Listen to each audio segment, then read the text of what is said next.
Muy buenos días, amados hermanos, sean todos bienvenidos a este momento, a este instante en el que podemos darle gracias a Dios por sus maravillas, por su creación, por su amor, por su misericordia. Papito Dios, te damos las gracias, Padre Celestial, por permitirnos estar de nuevo, Señor, reunido con mis hermanos, con este hermoso audio, Señor, que tú nos permites tener. Que sea tu Santo Espíritu guiándonos, Señor, dándonos el discernimiento, el entendimiento, Señor, abriendo nuestro corazón y nuestra mente para la palabra que traes el día de hoy. Es un regocijo, amado Rey, poder madrugar, despertarnos, Señor, y pensando en ti, Señor, poder acostarnos y acostarnos pensando en que tú nos resguardas, Papito Dios, en que tú estás ahí con nosotros, Padre Celestial. Gracias, Padre hermoso, por cada obra que haces en nuestras vidas, Señor. Gracias, Señor, por todo lo que haces en la vida de mis hermanos, Señor. Hoy, Padre Celestial, te pido que nos permitas colocar nuestras cargas y reposarlas en tus hombros, Señor. Que seas tú, Señor, ayudándonos a llevar todas las dificultades, todas las tribulaciones, Señor, que la vida misma trae consigo, Señor. Danos la tranquilidad y la fortaleza, Señor, para no desfallecer, sino para continuar adelante, Papito lindo. No dejes, Señor, que el enemigo nos venza, que la tentación nos gane, Señor, y nos devolvamos. Permítenos ser nuevas criaturas en Cristo Jesús, Señor.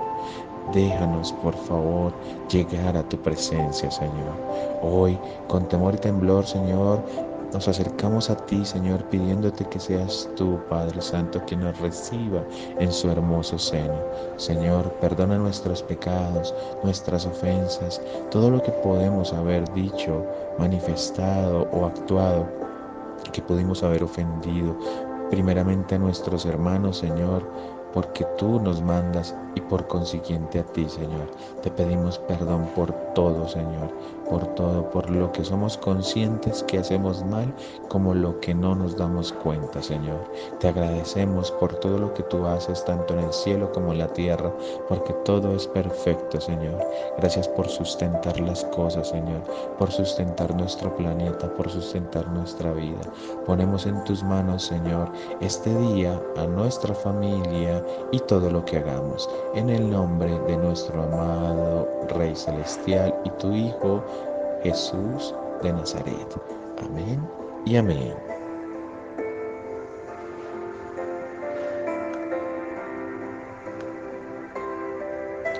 Bueno, amados hermanos, es un gusto para mí estar nuevamente en presencia de este micrófono, de este audio, pudiendo compartir de la palabra de Dios. Es un gran regocijo para mí y bueno, vamos a seguir estudiando nuestro hermoso libro del Apocalipsis. En nuestra enseñanza anterior habíamos estudiado sobre el Cántico de Moisés, venimos estudiando el capítulo número 15, estudiamos los 3 primeros versículos. Vimos que este capítulo 15 pues nos introduce a las 7 copas de la ira de los juicios finales de Dios, al final del tiempo de la tribulación de los últimos 7 años, ¿cierto? Veíamos que cada juicio que se desprendía era mayor. Cada vez que íbamos adentrándonos en el libro y en los juicios, veíamos que cada vez era más difícil, más complicado. Y veíamos que la ira de Dios iba a llegar a un punto en el que Él ya debía manifestarse de tal manera, porque pues la humanidad no quiso recibir al Redentor, a quien nos redime de los pecados, a nuestro Señor Jesucristo, y pues debemos recibir la paga para los que de pronto no acepten al Señor antes de que la iglesia sea arrebatada, pues tendrá que pasar por el Apocalipsis y todas sus terribles plagas, juicios y consecuencias. Veamos en este capítulo En esos 3 primeros versículos aprendíamos sobre el mar de vidrio que nos muestra la palabra. Hablábamos sobre que es la plataforma, el trono de Dios. Sí, lo habíamos estudiado también en Apocalipsis 4, del versículo 1 al 6. Habíamos visto también que todos los santos que no sucumbieron ante el anticristo, la imagen y el número de la bestia, pues iban a vencer a la bestia. Esta era la victoria sobre la bestia de la que nos hablaba el versículo 2, y que todos ellos entonaban un cántico, ¿cierto? Que solamente ellos podían entender. Habíamos hablado de que habían 2 cánticos, el cántico de Moisés y el cántico del Cordero. El primero ya lo estudiamos, el cántico de Moisés, y este cántico vamos a recordar rápidamente de qué se trataba. El cántico de Moisés fue entonado por el pueblo de Israel después de haber pasado por el Mar Rojo al ser liberados de los ejércitos egipcios. Entonces, ¿de qué trata? De la liberación de Israel de Egipto por medio de Moisés. Recordemos que Moisés es un cuadro del Señor Jesucristo.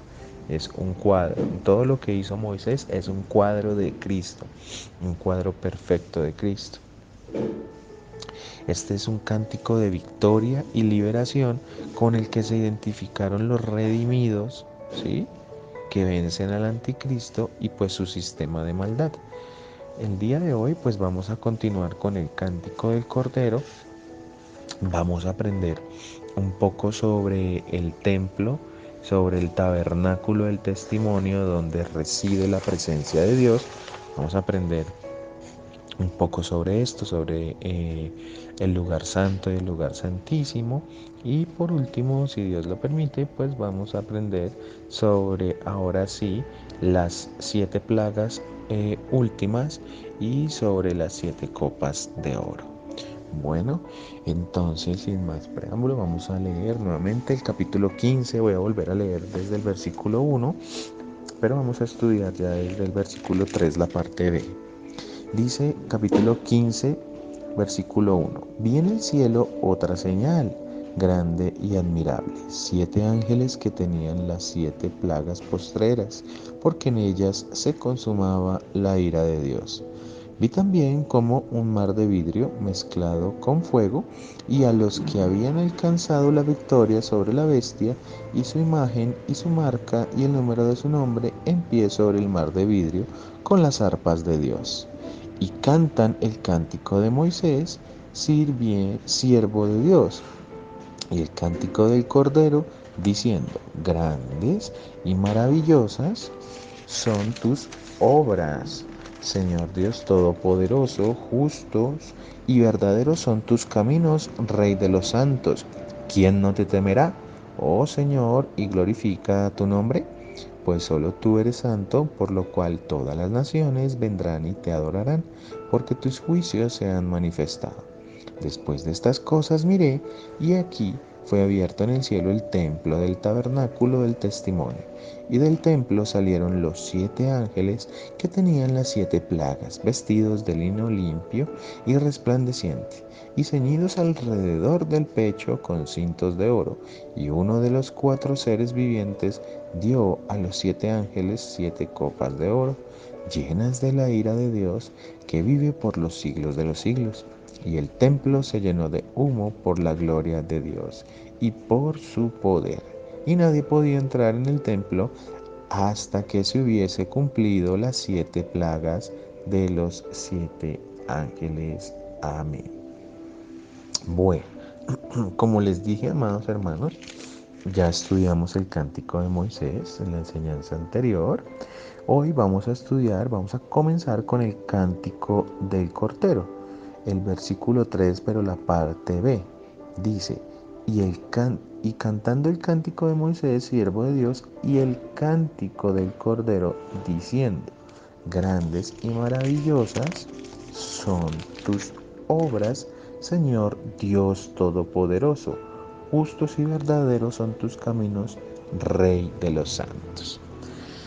Bueno, este cántico nuevo del que nos habla acá la palabra, anticipa la redención gloriosa y definitiva que Dios está a punto de comenzar. Recordemos que ya está muy próximo para que el Señor Jesús ponga sus pies sobre el monte de Israel, el santo monte, el monte de los olivos. Entonces, eh, ¿dónde encontramos algo que nos represente este nuevo cántico?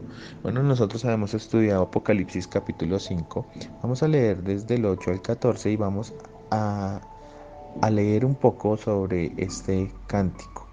Dice el versículo 8: y cuando hubo tomado el libro, los 4 seres vivientes y los 24 ancianos se postraron delante del Cordero. Todos tenían arpas y copas de oro llenas de incienso, que son las oraciones de los santos, y cantaban un nuevo cántico diciendo: digno eres de tomar el libro y de abrir sus sellos, porque tú fuiste inmolado y con tu sangre nos has redimido para Dios de todo linaje y lengua y pueblo y nación, y nos has hecho para nuestro Dios reyes y sacerdotes, y reinaremos sobre la tierra. Y miré y oí la voz de muchos ángeles alrededor del trono, y de los seres vivientes y de los ancianos, y su número era millones de millones, que decían a gran voz: el Cordero que fue inmolado es digno de tomar el poder, las riquezas, la sabiduría, la fortaleza, la honra, la gloria y la alabanza, y a todo lo creado que está en el cielo y sobre la tierra y debajo de la tierra y en el mar, y a todas las cosas que en ellos hay, oí decir: al que está sentado en el trono y al Cordero sea la alabanza, la honra, la gloria y el poder por los siglos de los siglos. Los 4 seres vivientes decían amén, y los 24 ancianos se postraron sobre sus rostros y adoraron al que vive por los siglos de los siglos. Bueno, amados hermanos, esto nos muestra la reverencia que hace todo el cielo, ¿cierto? La creación. ¿Hacia quién? Hacia el Cordero. ¿Y por qué? Porque el Cordero, ¿quién es? El Cordero es Dios mismo. Pero el Cordero, Cristo, pues simboliza todo lo que Él sufrió para el perdón de los pecados, ¿sí? Entonces fijémonos que este cántico nos habla de ese agradecimiento de todos los ángeles, de toda la creación, de todos los mártires. ¿Por qué? Por haber liberado de los pecadores del pecado por medio de él mismo. Entonces, gracias al Cordero es que nosotros somos liberados del pecado. Miren, Apocalipsis 14:13 nos dice: y cantaban un cántico nuevo delante del trono y delante de los 4 seres vivientes y de los ancianos, y nadie podía aprender el cántico sino aquellos 144,000 que fueron redimidos entre la tierra. Entonces aquí vemos que hay un cántico especial hacia el Cordero, hacia Cristo, por todo lo que ha hecho. Salmos 33:3: cantadle cántico nuevo, hacedlo bien, tañendo con júbilo. ¿Mm? Entonces, ya estaba profetizado también un cántico, como lo vemos en el Antiguo Testamento, solamente que estaba ¿qué? Escondido, no se entendía a qué se refería. Y ya con el Nuevo Testamento, pues la revelación quedó completa. Miren, Salmos 96, versículo 1: cantad a Jehová cántico nuevo, cantad a Jehová toda la tierra. Salmos 144:9: oh Dios, a ti cantaré cántico nuevo, con salterio, con decacordio, cantaré a ti. Esos son instrumentos de la cultura hebrea. Verdaderamente, amados hermanos, Dios es perfecto. Como vemos, todo en la palabra tiene un sentido, todo tiene un orden, todo tiene una razón de ser. Y pues como vemos, pues estos dos cánticos celebran dos sucesos, los dos sucesos más grandes en la historia de la redención de Dios. ¿Qué quiere decir la palabra redención o redimir?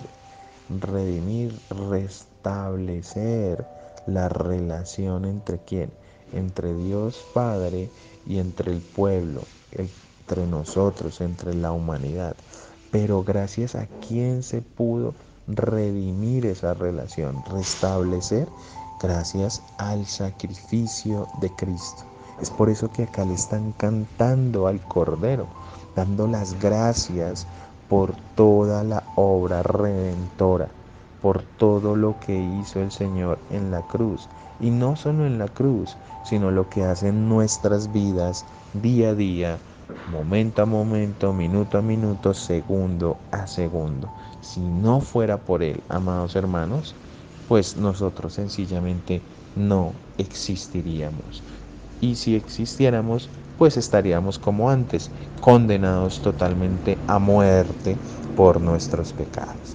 Eso es lo que podemos estudiar a grandes rasgos de estos dos cánticos y del último que estamos estudiando, el cántico del Cordero.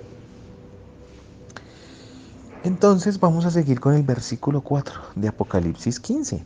Dice, ¿quién no te temerá, oh Señor, y glorificará tu nombre? Pues solo tú eres santo, por lo cual todas las naciones vendrán y te adorarán, porque tus juicios se han manifestado. ¿Qué sucede, amados hermanos? Pues que el carácter santo y perfecto de Dios demanda de forma inevitable que Él juzgue, pues al completarse el juicio de Dios, Él va a establecer el reino milenario. ¿Cuál es ese juicio? Pues cuando Él venga acá en la batalla del Armagedón y todos sean muertos por su desobediencia, pues Él, una vez termine esto, va, va a qué? Va a instaurar su reino milenario. ¿Quién? Pues Cristo, ¿sí? Aquí en la tierra. Y los elegidos de cada nación van a venir para adorarlo.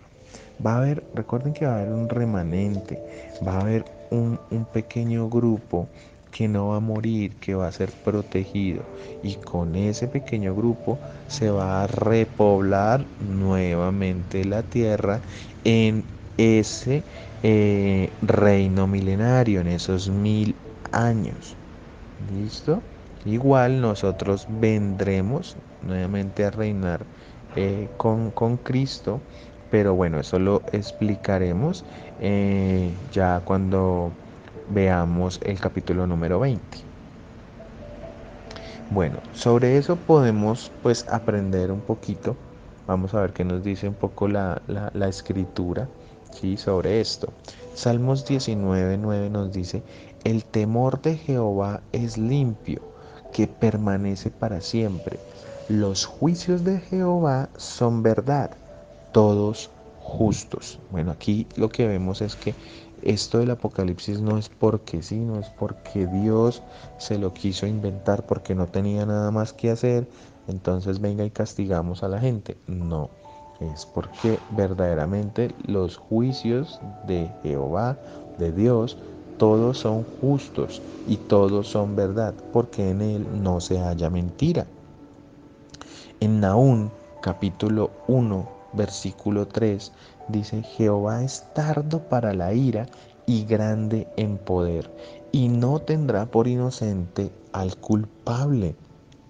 Jehová marcha en la tempestad y el torbellino, y las nubes son el polvo de sus pies. Vamos a saltarnos ahí mismo, pero al versículo 6. ¿Quién permanecerá delante de su ira? ¿Y quién quedará en pie en el ardor de su enojo? Su ira se derrama como fuego y por él se encienden las peñas. Como vemos, está anticipando las últimas 7 plagas. Miren, Salmo 66:4. Toda la tierra te adorará y cantará a ti, cantarán a tu nombre. Isaías 66:23. y de mes en mes, y de día de reposo en día de reposo, vendrán todos a adorar delante de mí, dijo Jehová. Como vemos, pues después de que pase todo esto, toda esta rebeldía, pues ya la gente no va a adorar al anticristo ni al falso profeta, ellos van a ser lanzados al lago de fuego. Entonces, ya ahora sí, habiendo purgado todo este mundo pecador, pues ya todas las naciones y los escogidos vendrán a qué? A adorar al Rey Celestial, a Cristo Jesús. Filipenses 2, versículos del 9 al 11. Por lo cual Dios también le exaltó hasta lo sumo y le dio un nombre que es sobre todo nombre, para que en el nombre de Jesús se doble toda rodilla de los que están en los cielos y en la tierra y debajo de la tierra, y toda lengua confiese que Jesucristo es el Señor, para gloria de Dios Padre. Una completa bendición, ¿cierto? Es hermoso ver cómo Cristo ha desplegado su amor por cada uno de nosotros. Esto verdaderamente es maravilloso. Bueno, con esto digamos que la palabra cierra esta parte respecto a los cánticos, pero pues continúa el estudio, ¿no? En el versículo 5 dice de Apocalipsis 15, después de estas cosas, o sea, después de los cánticos, miré y he aquí fue abierto en el cielo el templo del tabernáculo del testimonio. Bueno, y del templo salieron los 7 ángeles que tenían las 7 plagas, vestidos de lino limpio y resplandeciente y ceñidos alrededor del pecho con cintos de oro. Vamos a estudiar primero el versículo 5. Entonces, vamos a hablar sobre el templo del tabernáculo del testimonio. ¿Qué es esto? Del templo del tabernáculo del testimonio. Miren, se refiere a la ubicación del arca del pacto en el lugar santísimo donde mora Dios. Se nos está hablando de la casa de Dios. Nos está hablando que Juan vio la casa de Dios. Hermoso, muy hermoso. Y vamos a estudiar cómo en el Antiguo Testamento con Moisés, Dios le enseñó también a Moisés su casa, su morada, y le dijo que hiciera una representación de esta en la tierra. Eso era lo que llevaban los israelitas de un lado a otro, ¿sí? Que decían el arca del testimonio. Y que después pues armaron el tabernáculo del testimonio. Pero vamos a ver parte por parte. Cuando Dios le ordenó a Moisés construir el tabernáculo, dentro del tabernáculo estaba el arca del pacto y el tabernáculo, ¿sí? Este tabernáculo tenía 3 lugares. Entonces, en un estudio pasado habíamos aprendido un poco sobre esto y yo les decía que el tabernáculo tenía 3 lugares, ¿no? El primero es un atrio exterior, o sea, como un patio. Vamos a hacer de cuenta de una finca, era el ejemplo que les ponía en esa ocasión. Entonces, hay una finca, ¿sí? La finca tiene como unos linderos con lo que colinda, con lo que limita, ¿sí? Y está la casa. Entonces, de la casa hacia afuera es lo que se llama ¿qué? Se llama el patio. Y en la casa, esa finca ya directamente, la casa, pues es la casa de Dios. Y esa casa de Dios tiene 2 lugares. La casa en sí se llama el lugar santo. ¿Qué había en el lugar santo? En el lugar santo estaba el candelabro con las 7 lamparillas, ¿sí? Frente a este candelabro estaba la mesa de los panes, donde se colocaba el pan de la proposición. Frente a nosotros estaba el altar del incienso, donde allí se quemaba el incienso aromático todos los días como representación de las oraciones del pueblo de Dios.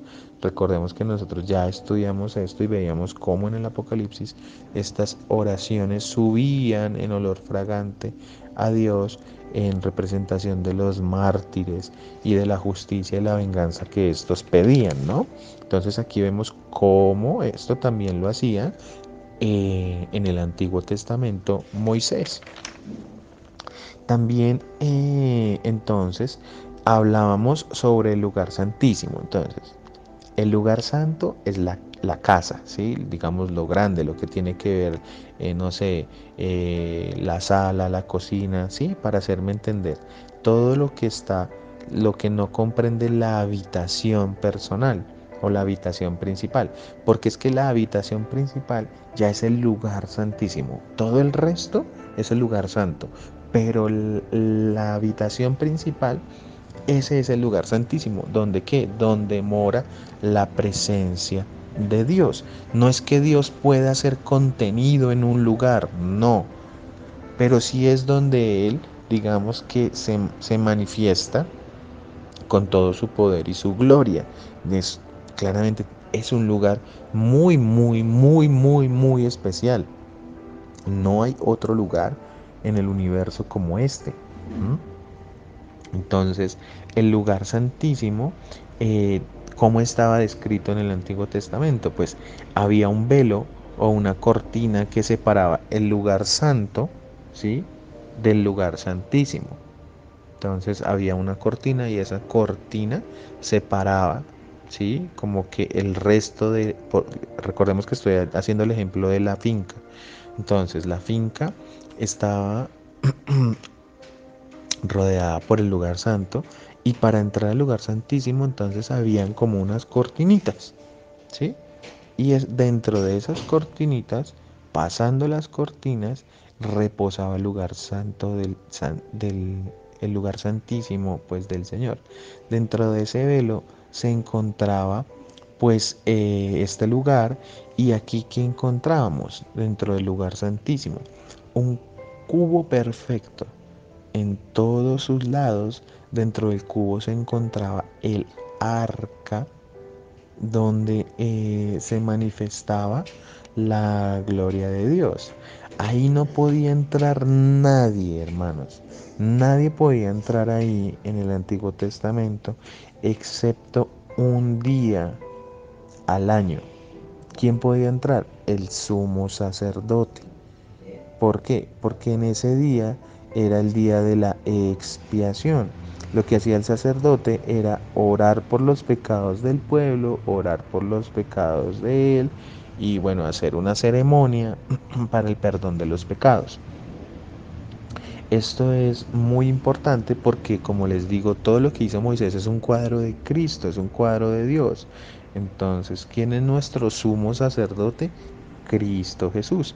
Y eso es lo que está representando Moisés, o en ese caso, bueno, el sumo sacerdote, quien estuviera delegado en ese momento, solamente él podía entrar.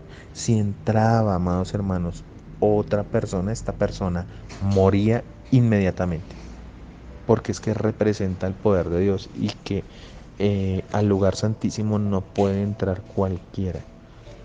Por eso nosotros vamos a necesitar un nuevo cuerpo para estar en el cielo. Esa es la promesa que está en Primera de Corintios, donde dice que nosotros vamos a recibir un nuevo cuerpo que va a ser restaurado después de ser arrebatados, donde no tendrá ninguna enfermedad, nada similar, más va a ser un cuerpo similar al de Cristo. ¿Para qué? Precisamente para que podamos entrar en la presencia de Dios. Eso, la verdad es muy, muy, muy, muy hermoso. Pero vamos a ver un poco más de lo que vio Juan y cómo está comparado con el Antiguo Testamento. Para eso pues tenemos que ir al Antiguo Testamento. Vamos a ir a Éxodo capítulo 26 y vamos a leer de los versículos 31 al 37. Miren lo que dice la palabra de Dios. También harás un velo de azul, púrpura, carmesí y lino torcido. Será hecho de obra primorosa con querubines, y lo pondrás sobre 4 columnas de madera de acacia cubiertas de oro, sus capiteles de oro sobre basas de plata. y pondrás el velo debajo de los corchetes y meterás allí del velo adentro el arca del testimonio, y aquel velo os hará separación entre el lugar santo y el santísimo. O sea, les estaba diciendo Dios a Moisés cómo se construía absolutamente todo. Dios le dijo cómo debía ser, qué herramientas debía utilizar, qué materiales debía hacer para todo este tabernáculo y cada una de las partes del tabernáculo. Mire, pondrás el propiciatorio sobre el arca del testimonio en el lugar santísimo, y pondrás la mesa fuera del velo y el candelero enfrente de la mesa, es lo que les estaba diciendo, al lado sur del tabernáculo, y pondrás la mesa al lado del norte. Harás para la puerta del tabernáculo una cortina azul, púrpura, carmesí y lino torcido, obra de recamador, y harás para la cortina 5 columnas de madera de acacia, las cuales cubrirás de oro con sus capiteles de oro, y fundirás 5 basas de bronce para ellas. Un poco para los que no somos ni diseñadores ni constructores, de pronto nos resulte un poco confuso, ¿sí? Lo que nos está describiendo Papito Dios. Pero a grandes rasgos, ¿qué les puedo decir yo, hermanos? Es un sitio muy especial, ¿sí? Un sitio fabricado con materiales preciosos, con materiales específicos para representar el templo de Dios aquí en la tierra. Como les digo, no es que Dios pueda ser confinado en un templo porque dejaría de ser Dios, no, pero Él representa su morada, ¿sí? Y representa lo que es de esa manera, en su misericordia. En Éxodo 25, de los versículos 10 al 22, vamos a ver un poquito sobre el arca del testimonio. Entonces miren lo que dice. Harán también un arca de madera de acacia, cuya longitud será de 2,5 codos, su anchura de 1,5 codos, su altura de 1,5 codos. O sea, un cubo perfecto es lo que está diciendo. Y la cubrirás de oro puro por dentro y por fuera, y harás sobre ella una cornisa de oro alrededor. Fundirás para ella 4 anillos de oro que pondrás en sus 4 esquinas, 2 anillos a un lado de ella y 2 anillos al otro. Harás unas varas de madera de acacia, las cuales cubrirás de oro, y meterás las varas por los anillos a los lados del arca para llevar el arca con ella. Las varas quedarán en los anillos del arca, no se quitarán de ella. Y pondrás en el arca el testimonio que yo te daré. Y harás un propiciatorio de oro fino, cuya longitud será de 2,5 codos y su anchura de 1,5 codos. Harás también 2 querubines de oro, labrados a martillo, los harás en los 2 extremos del propiciatorio. Harás pues un querubín a un extremo y un querubín en el otro extremo. De una pieza con el propiciatorio harás los querubines en sus 2 extremos. Y los querubines extenderán por encima las alas, cubriendo con sus alas el propiciatorio, sus rostros el uno enfrente del otro, mirando al propiciatorio los rostros de los querubines. Y pondrás el propiciatorio encima del arca, y en el arca pondrás el testimonio que yo te daré. Y de allí me declararé a ti y hablaré contigo de sobre el propiciatorio, de entre los 2 querubines que están sobre el arca del testimonio, todo lo que yo te mandare para los hijos de Israel. Entonces, este versículo es muy importante, amados hermanos, porque nos dice que todo lo anterior, como lo ordenó Dios, que debía ir paso a paso, era necesario. ¿Para qué? Para que Él se manifestara al sumo sacerdote. Aquí le está hablando al sumo sacerdote, le está hablando a Aarón y a Moisés, para que ellos pudiesen comunicarse con quién, con Dios. ¿Por qué usaba esto Dios? Porque si recordamos, Dios le dijo a Moisés que Moisés no podía ver directamente el rostro de Dios, porque si lo viese, sería destruido inmediatamente. Entonces, digamos que esta era una manera en la que Dios protegía a su pueblo, ¿sí? Digamos que se confinaba, por decirlo de alguna manera, para darnos a entender, a este lugar, ¿sí? A este cubo perfecto, y pues solamente una persona, el sumo sacerdote, era quien podía entrar. ¿Para qué? Para hablar, para eh, hacer el día de expiación de los pecados del pueblo y de él mismo. Como sabemos, pues nuestro sumo sacerdote ya no es una persona, sino es ¿quién? Cristo Jesús. Él es el que intercede todos los días en oración ante el Padre. Gracias a Él es que nosotros podemos ser escuchados por Dios Padre, por Cristo Jesús, porque Él es el que intercede ante Él. Entonces el arca de pacto de Moisés, pues era una representación de qué? Pues del arca celestial, ¿sí? En Hebreos 9:23 dice el escritor, dice, fue pues necesario que las figuras de las cosas celestiales fueran purificadas así, pero las cosas celestiales mismas con mejores sacrificios que esto. ¿Qué está hablando? Que el sacrificio de Cristo quita el pecado del mundo. Eso es lo que está hablando este versículo. Hebreos 10:20 dice, por el camino nuevo y vivo que Él nos abrió a través del velo, esto es de su carne. Ese velo, amados hermanos, tiene una representación muy, muy importante, ¿sí? Porque es que el velo, al ser roto, recuerdan ustedes que cuando Cristo fue muerto, fue crucificado, el velo del templo se rompió. ¿Qué significa esto? Que al romperse, ¿sí? De arriba hacia abajo, representa que eso que impedía que Dios Padre pudiese ver al hombre como como su hijo adoptivo, porque recordemos que nosotros somos hijos adoptivos, ¿sí? Pues ya no estuviésemos con esa mancha del pecado, sino que precisamente se pudiera restablecer la relación entre Dios y el hombre. Miren, en Mateo 27:51 dice, y he aquí el velo del templo se rasgó en dos, de arriba a abajo, y la tierra tembló y las rocas se partieron. Pues esto, como les digo, amados hermanos, nos está hablando de qué? De que Dios suministró misericordia y expiación por el pecado.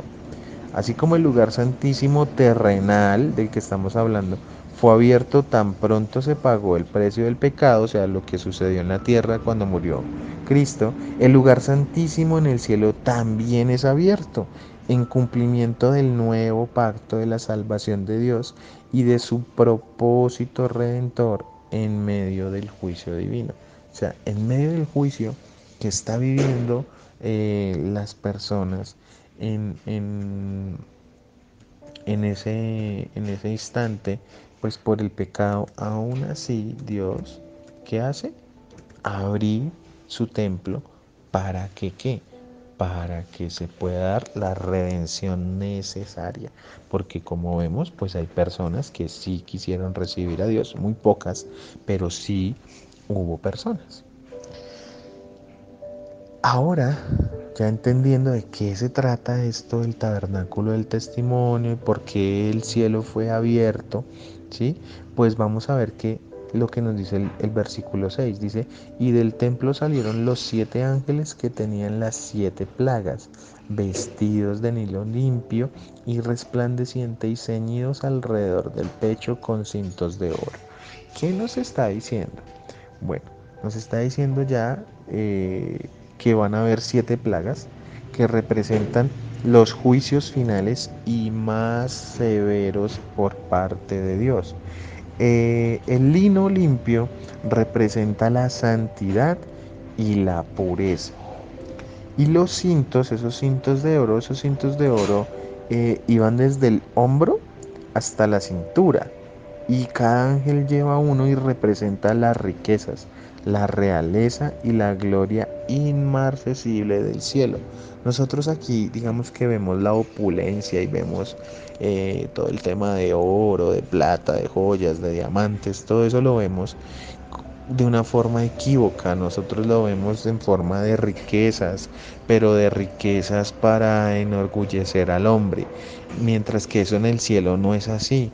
En el cielo representa realeza, representa la perfección de Dios, que Dios no usa cosas simples para su creación, sino que Él es maravilloso, bueno y perfecto. ¿Sí? Nosotros por eso no podemos ver cuando la palabra nos describe de esta manera a los ángeles, no lo podemos ver como personas ostentosas ni mucho menos, o como seres ostentosos, porque es que allá en el cielo esto no tiene el valor que nosotros le dimos aquí en la tierra, con el que compran y intercambian y permutan y venden cosas, no. En el cielo no se hace eso, en el cielo ellos no van a coger, ay, venga, es que yo tengo la cinta de oro y venga, se la cambio y usted me la suya. O venga, cambiamos la perlita esa que la suya está como bonita y yo le cambio por la mía. No, no, porque es que allá no se ven las cosas como las vemos acá en el mundo.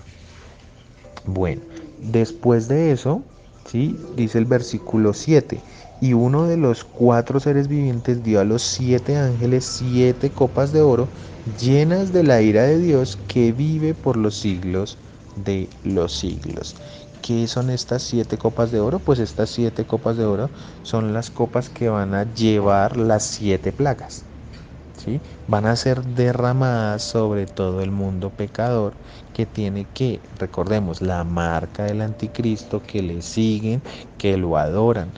Ahí lo tenaz de estas últimas siete plagas, porque van a ser derramadas con un furor y con una fuerza terrible. Las copas de oro se utilizaban en diversos oficios, en la adoración en el templo. Esto pues digamos que lo representa la palabra como que eran copas que se derramaban de una manera rápida, ¿sí? Vamos a ver que cuando esto suceda no va a ser de una forma lenta, ¿sí? Porque pues la idea acá es que sea rápido. ¿Para qué? Para que todo se ahogue, para que quienes se rehúsen beber la copa de la salvación, pues tengan que beber de estas siete copas de oro. ¿Cuál es la copa de la salvación? La sangre de Cristo, que no quisieron aceptar. ¿Mm? Y por último dice, y el templo se llenó de humo por la gloria de Dios y por su poder, y nadie podía entrar en el templo hasta que se hubiesen cumplido las siete plagas de los siete ángeles. Mire, cuando los siete ángeles salgan del templo de Dios, nadie podrá entrar en el templo hasta que la ira de Dios se haya calmado. O sea, imagínense cómo estará de pecado el mundo, que el Señor ya va a derramar completamente su ira. El humo nos habla de la gloria de Dios en el cielo. Eso es lo que nos representa el humo. Y pues con esto, amados hermanos, vemos el preámbulo de la apertura de estas siete copas, ¿sí? De cómo se van a derramar estas copas de la ira de Dios. Aquí ya viene el juicio directo de Dios sobre la humanidad. Ya entramos al capítulo 16, donde vamos a ver los tiempos más terribles del Apocalipsis. Amados hermanos, ha sido un placer para mí poder llevar esta hermosa enseñanza con la ayuda de Dios Padre. Le damos la gracia, la gloria y la honra a nuestro Señor y Papá lindo. Dios mío, ponemos en tus manos este día, Señor, y te pedimos que nos guardes y nos protejas de todo mal y peligro. En el nombre de Cristo Jesús. Amén y amén.